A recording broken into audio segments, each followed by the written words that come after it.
right, so shalom again, Shalom, Betariel and Béthariel et friends of les amis de Betariel. Béthariel et ceux qui nous écoutent en ligne. On est allé en Colombie-Britannique cette semaine et on voyait la photo ici. On parlait de le Messie dans le livre d'Ésaïe. Il y avait environ 100 étudiants qui venaient de différentes parties du monde, l'Europe, l'Australie, les États-Unis, le Canada. Et c'était rafraîchissant de voir combien ils avaient soif de la parole de Dieu. Ils prenaient des notes, demandaient des précisions, demandaient des questions. Le sujet, comme j'ai dit, était le Messie dans le livre d'Ésaïe. Et il y a des gens qui me disaient, j'ai jamais entendu ça avant. Alors, faut apprendre la parole de Dieu pour tout ce qu'elle est. Et souvent, des prophéties bibliques sont devant nous dans l'actualité.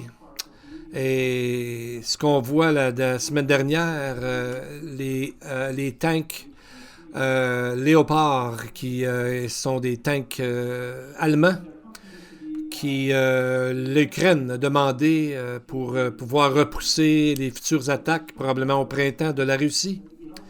Et ça a commencé le 20 janvier, alors que 50 pays qui font partie de l'OTAN se sont mis d'accord pour fournir à l'Ukraine des milliards de dollars d'aide militaire pour justement contenir les forces russes. Mais on voit que l'Allemagne a hésité pendant longtemps d'envoyer des tanks ou encore de permettre à d'autres pays de les transférer à l'Ukraine. Et il y a des gens qui disaient, c'est comme un mystère. Pourquoi cette hésitation? Finalement, dans le milieu de la semaine dernière, après plusieurs pourparlers, l'Allemagne a finalement accepté d'envoyer 14 tanks et aussi de permettre à la Pologne d'envoyer 14 autres tanks. Mais l'Ukraine a demandé au moins 300 pour pouvoir se défendre. Et pourquoi que l'Allemagne? Eh bien, nous savons que dans la parole de Dieu, on voit la guerre de Gog et de Magog qui est citée dans le livre d'Ézéchiel 38-39 et qui ultimement amènera d'autres guerres et dont aussi la seconde venue de Christ à la fin de toutes ces guerres. Dieu viendra arrêter tout ça. On voit la nation qui est appelée Gomère, que les Babyloniens et le Talmud de Jérusalem identifient comme le peuple de la Germanie, qui maintenant s'appelle l'Allemagne. Et on voit que probablement que l'Allemagne va se mettre du côté de la Russie dans la fin des temps, lorsque toutes les nations vont attaquer Jérusalem. Donc on voit que dans le futur proche, on ne sait pas exactement quand, que l'Allemagne va s'allier avec la Russie. Donc, on voit un peu cette hésitation. C'est là dans la vraie raison. On voit que ils ont beaucoup de liens avec la Russie en Allemagne, le gaz et d'autres choses. Et il y a un autre thème dans la parole d'Ézéchiel qui parle de Beth Togarma, donc la maison de Togarma.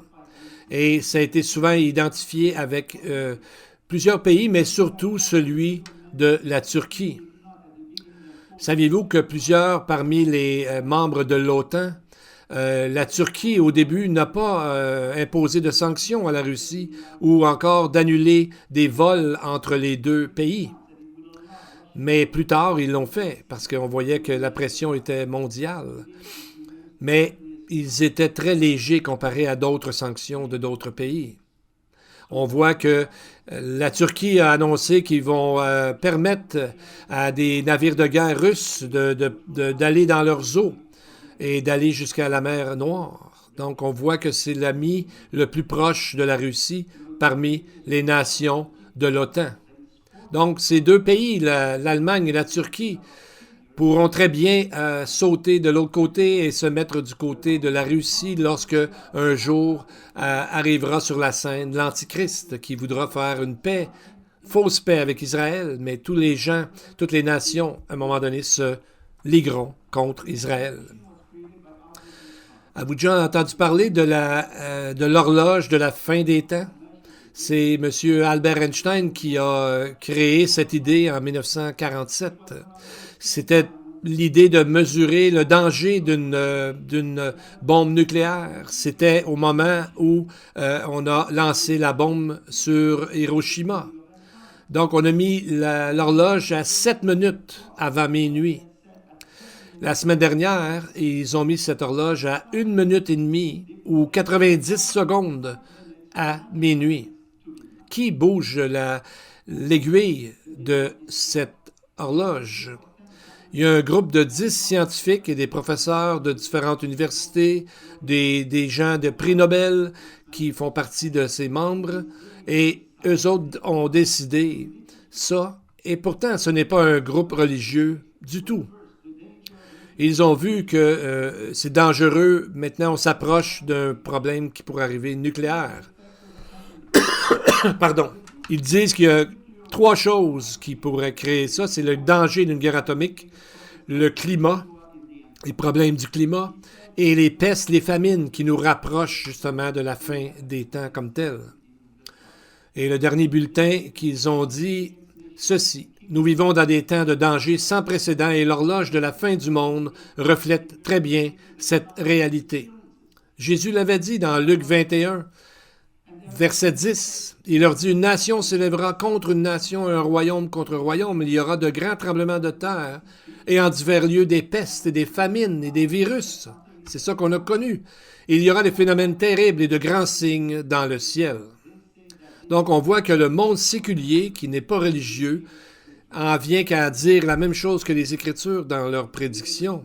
On voit que tout ça est une escalade qui s'en va de plus en plus vers la fin, malgré la grande patience de Dieu et qui nous rappelle l'importance pour nous de proclamer que Dieu va juger à un moment donné, ça va aller trop loin. Comme Jésus a dit, les champs sont blancs pour la récolte, sont prêts pour la récolte. Donc il faut proclamer ces vérités autour de nous. Et on continue à prier pour tout le monde, spécialement aussi en Israël et les régions alentours, parce qu'on sait que c'est là que vont s'abattre plusieurs calamités et que les gens vont se mettre, tout le monde, contre Israël à un moment donné. Et vous savez que juste hier, alors que le pays commémorait l'Holocauste, ce qui est arrivé à 6 millions de Juifs qui ont été tués par les nazis. Donc, pendant que cela arrivait, on voit qu'il y en a encore eu un terroriste qui s'est mis à tuer beaucoup de gens. Hier soir encore, pendant le Shabbat, 7 personnes juives s'en allaient à la synagogue pour adorer et ils ont été tirés par un terroriste local qui vivait à Jérusalem-Est. Ils sont morts. Est-ce qu'on pourrait s'attendre à la paix, voyant toute la tempête de l'antisémitisme qui est en train de grandir partout sur la terre?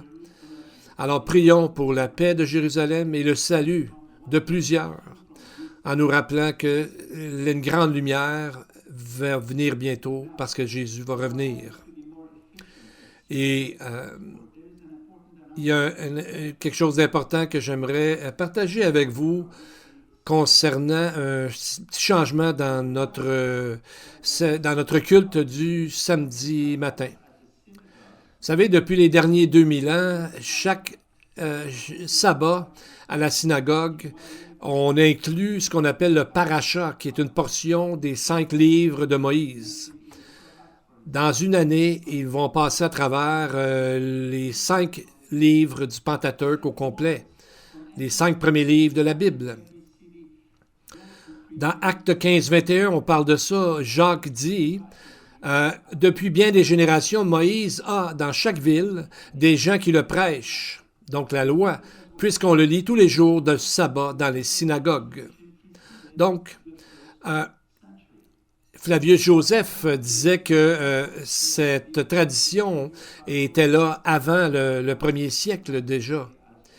Et il disait que les Juifs qui entendent la loi, ils l'apprennent avec exactitude, non seulement 1 ou 2 fois par semaine, mais à chaque semaine. Toujours. Alors, on va inclure ça dans notre service, dans notre culte du samedi. Et vous savez, parce qu'il y a beaucoup de Juifs qui nous écoutent, et à Montréal, et ailleurs.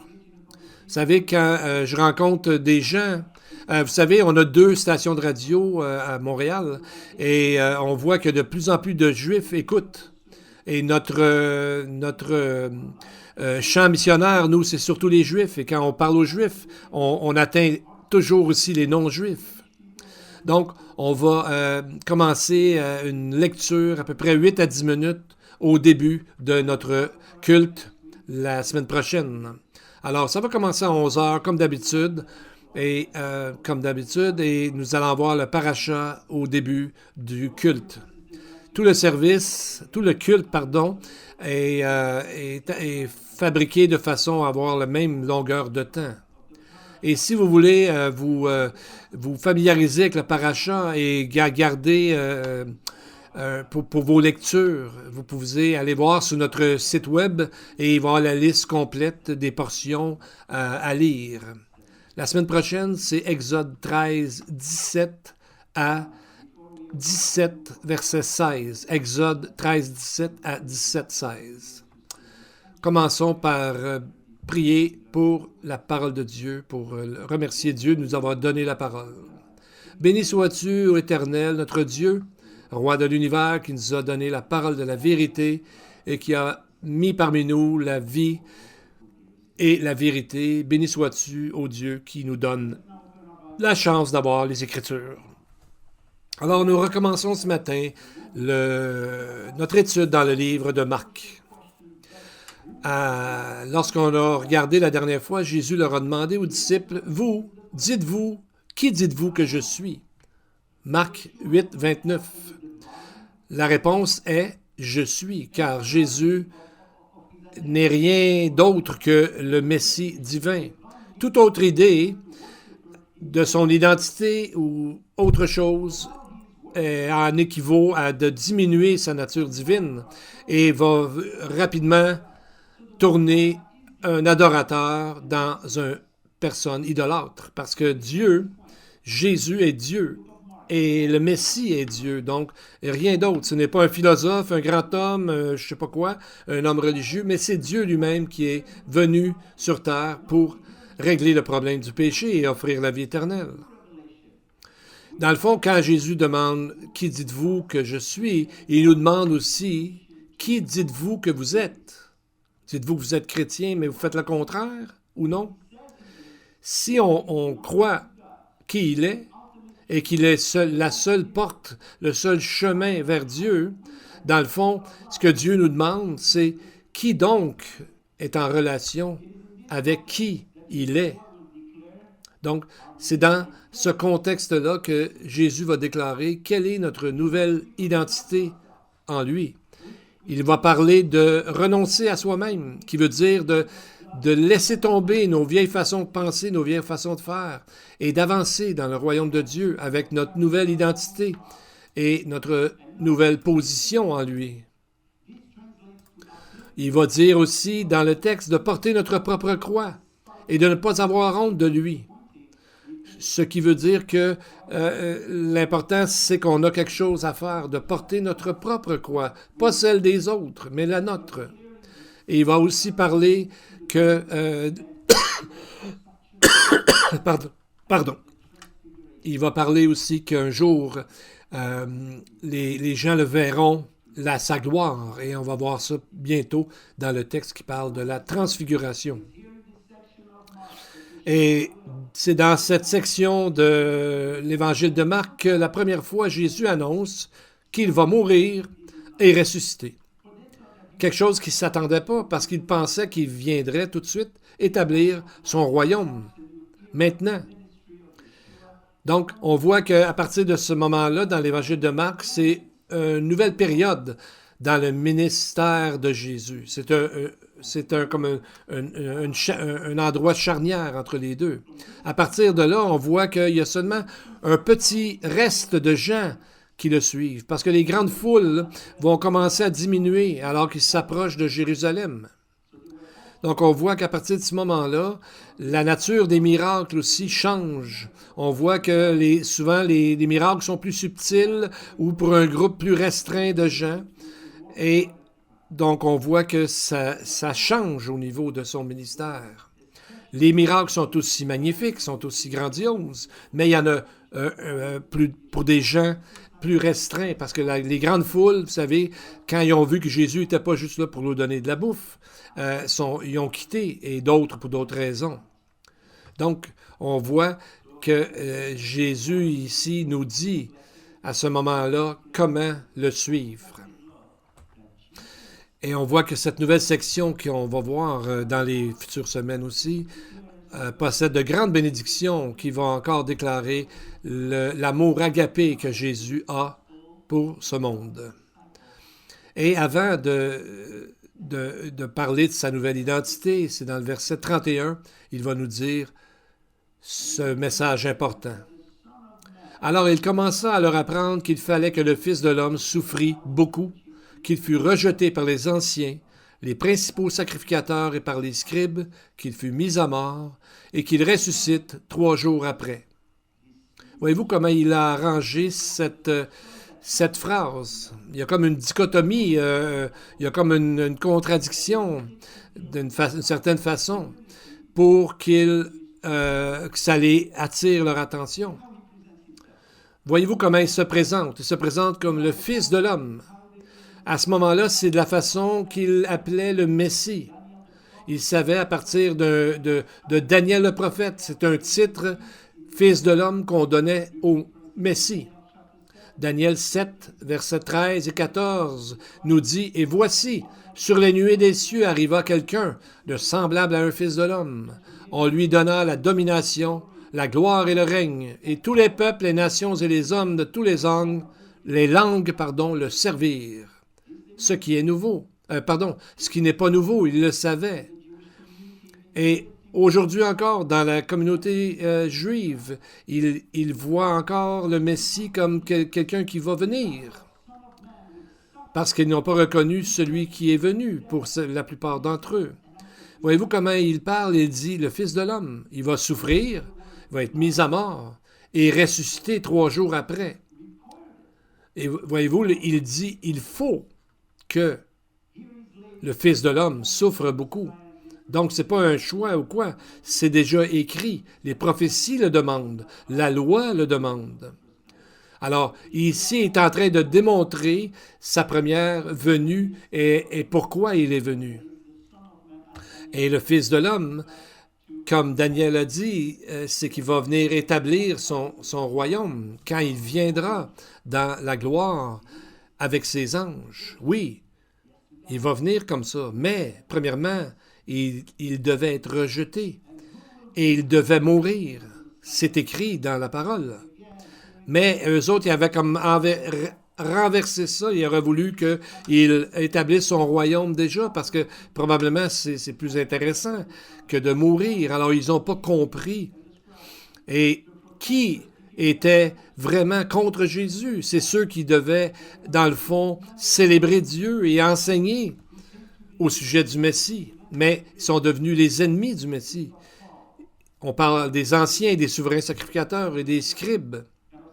Donc, ceux qui étaient censés protéger la parole, ils sont devenus des gens qui ont attaqué la parole. Mais gloire à Dieu, qui a un grand nombre de pharisiens et de sacrificateurs en sont venus à croire, comme par exemple Nicodème, Joseph d'Arimathée et Paul plus tard, aussi Simon le Juste et plusieurs autres. Mais c'est toujours une minorité aussi. Mais ce n'était pas une idée qui était très étrangère, l'idée de ressusciter le 3e jour.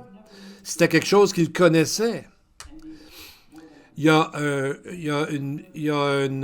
écrit dans le Midrash Rabbah, qui est un commentaire sur la loi, qui dit ceci. « Dieu ne laisse pas le juste dans la détresse pour plus de 3 jours, comme nous l'avons appris dans la vie de Joseph et aussi dans la vie de Jonas, de Mardoché et de David. » Osée, le prophète Osée, chapitre 6, verset 2, Il dit, il nous rendra la vie dans 2 jours. Le 3e jour, il nous relèvera et nous vivrons devant lui. Donc, on voit que cette idée de résurrection était déjà dans la pensée juive à ce moment-là. Le Targum, au sujet de ce verset-là, dit « Il nous donnera la vie durant les jours de consolation à venir. Lors du jour de la résurrection des morts, il nous relèvera et nous vivrons devant lui pour toujours. » Donc, on voit ici que l'idée de ressusciter après 3 jours, c'est que Jésus est les prémices, les premiers fruits de tout. Ça veut dire que Jésus est le premier à ressusciter pour ne plus jamais mourir à nouveau, alors que Lazare et d'autres gens que Jésus ou Dieu a ressuscités sont morts à nouveau, mais pas Jésus. Donc, il est le premier à ressusciter et pour ne plus jamais mourir. Et c'est cette nouvelle. C'était complètement nouveau pour Pierre et c'est pour ça qu'il a réagi de cette façon. Verset 32, 33. Jésus leur disait ces choses ouvertement. Mais Pierre, l'ayant pris à part, se mit à le reprendre. Mais Jésus se retournant et regardant ses disciples, réprimanda Pierre et dit, « Arrière de moi, Satan, car tu ne connais pas les choses de Dieu, tu n'as que des pensées humaines. » On voit que Pierre le prend à part, mais lui, il le réprimande devant tout le monde. Premièrement, on voit 3 noms dans le texte, Satan, Dieu et l'homme. Donc, on voit qu'il y a une bataille spirituelle qui est toujours en cours. Et le plus important, c'est de se rappeler qu'il y a 3 personnes en gros, dans le fond, il y a Satan, Dieu et les hommes. Bien sûr, il y a les anges, mais ça, c'est une autre chose. Et dans ce texte-là, Jésus parle de cet aspect de la bataille spirituelle par rapport à Dieu. Donc, on voit que Jésus, ici, n'emploie pas aucune parabole ou une similitude. C'est très clair ce qu'il dit. Et ils ont très bien compris. Et on voit que c'est pour ça que Pierre reprend Jésus, même on sent un blâme, on sent qu'il aimait Jésus, il ne voulait pas qu'il arrive ça, mais dans sa théologie, il y avait un problème. Il n'avait pas compris que Dieu devait d'abord mourir, que Jésus devrait mourir pour justement amener le salut. C'est pour ça que Jésus le reprend. Le même mot qu'on a vu tantôt, et il dit « Arrière de moi, Satan ». Donc on voit que Jésus venait d'appeler Pierre juste avant le rocher. Même si c'est une petite roche, c'est quand même un rocher. Et là, tout à coup, il devient comme un rocher de scandale. Comment est-ce possible de passer d'un à l'autre si rapidement, de chuter si rapidement dans notre vision de Jésus? Bien, on voit que c'est sûrement en rapport avec l'importance de l'annonce. Vous savez, il n'est pas en train de dire à Pierre qu'il est possédé de Satan, parce que Pierre est d'abord un croyant. Mais le mot Satan, ça veut dire un opposant, quelqu'un qui est contre nous, un adversaire. C'est ça que le mot Satan veut dire. Par exemple, dans 1 Roi 11-14, on lit « L'Éternel suscita un ennemi, Satan, à Salomon. Hadad, l'Édomite de la race royale d'Édom. » Donc, ennemi, c'est le mot Satan ici, qu'on voit dans le texte. On voit aussi la même chose dans 1 Roi 5-4, où est-ce qu'il dit « Maintenant, l'Éternel, mon Dieu, m'a donné du repos de toutes parts, plus d'adversaires. » Le mot est Satan ici. Donc, on voit que le nom de Satan était souvent utilisé pour décrire le caractère d'une personne et non pas nécessairement pour dire que la personne était possédée par Satan. En araméen, durant le 1er siècle, le mot Satan voulait dire quelqu'un qui dérangeait, quelqu'un qui était contre la société ou contre nous. En plus, voyez ce que Jésus dit. Il dit « Arrière de moi ». Quand il a confronté Satan lui-même, il n'a pas dit à Satan « Arrière de moi ». Il a dit à Satan « Retire-toi, va-t'en ». Matthieu 4, verset 10.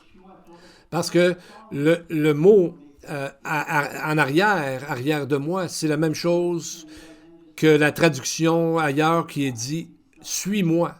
Arrière de moi ou suis-moi, c'est le même mot. Comme quand Jésus a dit « Suivez-moi et je ferai de vous des pêcheurs d'hommes ». C'est le même mot ici. Donc, c'est comme s'il disait à Pierre, écoute Pierre, prends ton rang et suis-moi.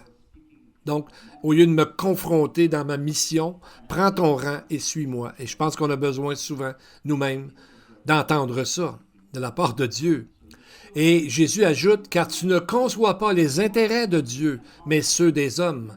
Donc, la théologie de Pierre par rapport à la première venue du Messie était erronée. Donc, c'est là qui est le problème entre l'homme et Dieu. C'est qu'il y a toujours la possibilité, il y a toujours la mention que lorsqu'on s'oppose à Dieu, on est dans un péché. N'importe quel péché, on devient un peu comme Satan, on devient un peu comme en opposition avec Dieu. Vous en rappelez-vous quand Jésus a appelé Paul, il a dit, tu vas emmener les gens des ténèbres à la lumière. Il n'y a pas un milieu, il n'y a pas quelque chose entre les deux. Donc, on voit qu'il y a un avertissement sévère. Par exemple, un mensonge, qu'on appelle des fois un petit mensonge, un mensonge blanc, comme juste pour aider des fois une cause, faire semblant que c'est pas si grave. Mais Jésus a dit clairement, très ouvertement, que le diable est un menteur et le père du mensonge. Donc, un petit mensonge, petit ou blanc, c'est un mensonge. Et un mensonge vient d'où? Vient de Satan, vient du diable. C'est pour ça que Jésus a dit que ton oui soit oui, que ton non soit non. Des fois, tu rajoutes des choses pour expliquer. Et on devrait arrêter là. Il n'existe pas de péché avec une bonne intention. Ça n'existe pas, ça, dans la Bible.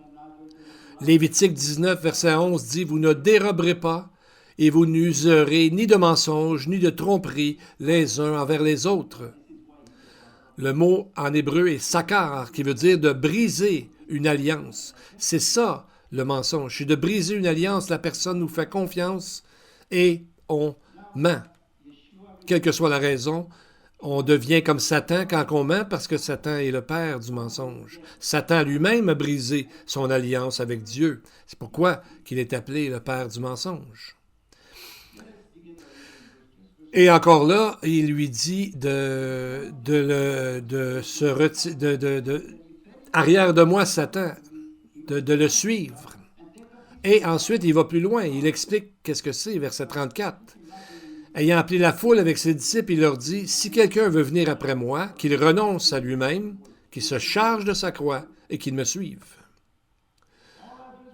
Est-ce que vous embarqueriez dans un club qui vous dirait une telle chose?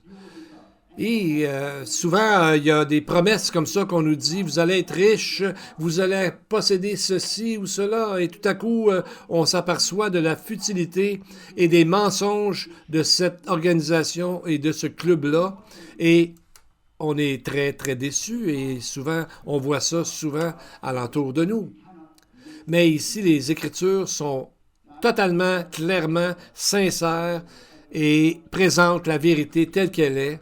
Donc, on ne peut pas faire semblant qu'on n'a pas compris. C'est très clair ce que Jésus nous dit de faire. De renoncer à soi-même, de se charger de sa croix. Chacun a sa croix et de suivre Jésus. Et voyez-vous ici, il appelle tout le monde, la foule et les disciples. Donc, les vrais et le blé, parce que les deux existent dans le royaume de Dieu, qu'on voit dans Matthieu 13, dans la parabole qui parle de l'Église, que l'Église, il y a de l'ivraie et du blé, parce que seul Dieu sait qui est chrétien et qui ne l'est pas. Donc, on voit ici qu'il y a 4 étapes dans le verset 34. Parce que Jésus nous demande, premièrement, celui qui veut servir, qui veut suivre Jésus. Si quelqu'un veut venir après moi, tout comme pour la foi, Dieu force personne à croire. Il force personne, Jésus force personne à le suivre. Il faut l'accepter. Exactement quand Dieu a commencé la construction du tabernacle, dans le désert. Il a appelé Moïse, il a dit, Exode 35:5. Prenez sur ce qui vous appartient une offrande pour l'Éternel. Tout homme dont le cœur est bien disposé peut donner. Donc, qu'est-ce qu'il demande pour construire le tabernacle? Que les gens avec un cœur bien disposé. Donc, c'est pas quelque chose de forcé. Et d'un cœur bien disposé, qui veut dire donc, il demande que, justement, la personne doit vouloir de suivre Dieu, suivre Jésus. Et on voit que ça demande une préparation. Premièrement, de garder un cœur pur. Et ensuite, de maintenir ce cœur pur-là. Et ensuite, suivre Jésus. Donc, il faut commencer par le début. Donc, deuxièmement, il dit de renoncer à soi-même. Ce n'est pas quelque chose de négatif, mais c'est... Plusieurs disent qu'il faut s'émanciper soi-même, ce qui est bien, mais c'est qu'il faut le faire dans le Seigneur, d'aimer Dieu d'abord et non pas soi-même d'abord. Donc, quand Jésus dit de venir après lui, c'est le même mot comme on a dit que derrière moi, Satan, de le suivre. Donc, on va se réaliser pleinement soi-même en suivant Dieu, parce que Dieu nous connaît parfaitement, c'est lui qui nous a créés. Et troisièmement, il faut porter notre propre croix. Sommes-nous volontaires pour faire ça? Peu de gens, en réalité, sont prêts à vraiment payer le prix. Et Jésus nous appelle à être de ces gens. Et porter sa croix, c'est un signe de honte, de rejet et de mort. Qui portait sa croix? Bien, à ce moment-là où Jésus parlait, c'était des gens qui étaient condamnés à mort par les Romains. Et il devait porter sa croix jusqu'à l'endroit où il devait être crucifié. Il était faible, il était battu, il était plein de sang. Donc, l'image ici, c'est de vouloir suivre Jésus. Est-ce qu'on porte notre croix? Est-ce qu'on accepte d'être rejeté, et tout en élevant le nom de Dieu, quoi qu'il arrive? Et quatrièmement, c'est quand la personne est prête maintenant à suivre le Messie. Et le mot ici veut dire de se comporter en accord, selon ce que Jésus nous dit. Le mot ici est un peu différent. Dans le mot ici, c'est le mot comme une route, qui veut dire d'aller droitement. Souvent, la parole de Dieu nous dit de ne pas aller à gauche, à droite, un peu tout croche, mais d'aller droitement. Et ce mot est utilisé 89 fois dans le Nouveau Testament et est toujours traduit comme de suivre, dans le sens comme un soldat bien entraîné ou un serviteur fidèle. Donc, ça nous donne l'image de quelqu'un de mature, qui est bien préparé et qui, après un changement d'identité, après son salut et plusieurs oppositions, décide quand même de suivre Jésus. Et Jésus a dit, verset 35-37, un avertissement également. Celui qui voudra sauver sa vie la perdra, mais celui qui perdra sa vie à cause de moi et de l'Évangile la sauvera. Et que sert-il à un homme de gagner tout le monde s'il perd son âme? Que donnerait un homme en échange de son âme?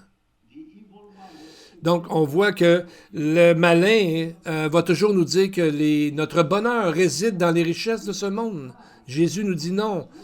Nous devons mourir à ces choses du monde, de ce système du monde, de choisir de suivre Jésus et non le monde. Et c'est comme ça que nous serons heureux en suivant Jésus. Parce que Jésus dit, que sert-il à un homme de gagner tout le monde s'il perd son âme? Aucun montant d'or ou d'argent ou quoi que ce soit de puissance. Il y a seulement Jésus qui est venu du ciel, qui est retourné au ciel, qui vaut la peine de donner toute son énergie sur la terre pour suivre Jésus et non pas d'autre chose. Et la finale au verset 38, « Car quiconque aura honte de moi et de mes paroles au milieu de cette génération adultère et pécheresse, le Fils de l'homme aura aussi honte de lui quand il viendra dans la gloire de son Père avec les saints anges. » Qu'est-ce que ça veut dire avoir honte de Jésus? Ça veut dire d'être embarrassé au sujet de notre foi. Plusieurs cachent leur foi. Ils ne parlent jamais de leur foi ou la démontrer parce que ils ont honte, ils ont peur que les gens les jugent ou d'être rejetés. Donc, ils permettent à ce que la pression et de la société et des gens alentour de les empêcher de suivre et de parler des préceptes de Dieu alentour. Mais il faut apprendre à contrer cela en se tenant plus près de Dieu. Et si on se rend compte vraiment de tout ce que Jésus a fait pour nous, bien, on peut être certain que notre cœur va être plein de reconnaissance et qu'on va avoir besoin, on va vouloir le suivre. C'est juste qu'on des fois, on ne réalise pas tout ce qu'il a fait pour nous. On oublie facilement. Un très bon conseil nous est donné dans 2 Timothée 2,15. « Efforce-toi de te présenter devant Dieu comme un homme éprouvé, un ouvrier qui n'a pas à rougir, qui dispense droitement la parole de la vérité. » Donc, on voit que le remède contre la honte, c'est de bien connaître sa parole et de bien connaître notre Dieu. Bien connaître la parole va nous donner la puissance nécessaire parce que c'est une parole de vie. Avant d'aller dans la prochaine section, nous allons parler un petit peu de la croix. Il y a des anciens commentateurs qui ont vécu dans ce temps-là, ont fait une grande corrélation entre la croix et la rédemption et le salut. Parce qu'il y a un de ses écrits qui fait un lien avec Isaac, alors que on appelle ça le sacrifice d'Isaac sur le mont Moria. Voici ce qui est dit dans ce texte de Midrash. « Et Abraham prit le bois pour l'Holocauste comme le bois que quelqu'un porte sur son épaule. » Le mot « bois » ici, c'est le même mot qu'ils ont utilisé pour la crucifixion. L'hébreu, littéralement, dit « Isaac portait le bois comme celui qui porte le bois de sa crucifixion sur son épaule. » C'est ce que cet écrit hébraïque dit. Donc, il faisait le lien entre le bois, le poteau ou la potence et le mot crucifié. Dans l'hébreu moderne, ce mot veut dire crucifié. Donc, on voit ici la progression entre d'être prêt à renoncer à soi-même et ensuite, on peut porter la croix et le suivre. Donc, il faut commencer par le début. Et bien sûr, l'Esprit va toujours nous aider à faire cela. Parce que par nous-mêmes, on ne peut pas, comme Jésus a dit, sans moi, vous ne pouvez rien faire. On ne peut pas rien faire, c'est trop difficile pour la chair. Et je vous raconte une histoire que quelqu'un a raconté, un neurologiste qui parlait de quelqu'un qui était né qui n'était pas né comme ça, mais depuis qu'il était jeune, était aveugle. Quand il a eu 50 ans, cet homme a vécu une chirurgie et tout à coup, il s'est mis à voir. Et il avait la capacité physique de voir, mais il dit, ce neurologiste, c'est pas la même chose que de voir, d'avoir la capacité de voir. Parce que il a commencé à avoir des couleurs, des mouvements, et commencé à avoir une image qui se tenait. Mais la manière qu'il fonctionnait dans la société, la manière qu'il marchait, ses façons de faire, étaient encore ceux d'un homme aveugle. Et il a écrit qu'une personne doit mourir en tant que personne aveugle pour naître de nouveau et voir. C'est ce qui est entre les deux qui est le côté difficile, terrible. Parce qu'il y avait la capacité de voir cette personne après la chirurgie, mais il y avait encore des anciennes habitudes d'aveugle. Et souvent, malheureusement, dans notre vie, c'est un peu la façon qu'on avance. On avance comme si on était encore aveugle, comme si on était encore loin de Dieu et qu'on n'a pas renoncé à Dieu. Donc, il faut apprendre à le faire et de continuer là-dedans. Et Dieu va nous amener comme ça, à travers des épreuves, oui, mais dans la joie et à travers différentes étapes de la maturité. Bien, Jésus est en train maintenant de nous dire combien de puissance et de bénédiction qu'il est prêt à faire descendre sur ceux qui sont prêts, eux, à renoncer à eux-mêmes et le suivre. Et ces bénédictions, c'est pas pour plus tard, mais sont pour aujourd'hui, pour maintenant. Jésus dit au verset 1 du chapitre 9, Jésus leur dit encore, « Je vous le dis en vérité, quelques-uns de ceux qui sont ici ne mourront pas, qu'ils n'aient vu le royaume de Dieu venir avec puissance. » Qu'est-ce qu'il voulait dire exactement par ces mots-là? Bien, on va regarder premièrement deux concepts, le royaume de Dieu et venir avec puissance. Quand? Il dit maintenant. Donc, de croire en Dieu, de donner nos vies à Jésus, c'est d'être partie prenante, de faire partie de la famille de Dieu. Et c'est à ce moment, lorsque le salut entre dans notre cœur, qu'on fait partie du royaume de Dieu et qu'on est scellé par l'Esprit de Dieu. Et c'est à ce moment-là que la puissance de Dieu vient sur nous. Et le mot est dynamis, qui est le mot qui a créé dynamite. Donc, juste ces mots-là, on pourrait dire que c'est bien assez, ça vaut la peine d'entrer dans ce combat. Et quelle est cette puissance? C'est que cette puissance vient de Dieu lui-même et va nous aider à montrer autour de nous l'amour de Dieu. Et quand Jésus dit que certaines personnes verront sa gloire, c'est dans la transfiguration que nous allons voir la semaine prochaine. Our great and Alors, glorious God, courbons remind nos us têtes et today prions. of those old and sturdy words of Psalm 46. God is our refuge and strength, a very present help in trouble. Therefore we will not fear. Even though the earth be removed, and though the mountains be carried into the midst of the sea, even though there are rumors of wars and so many changes in nature, we will not fear.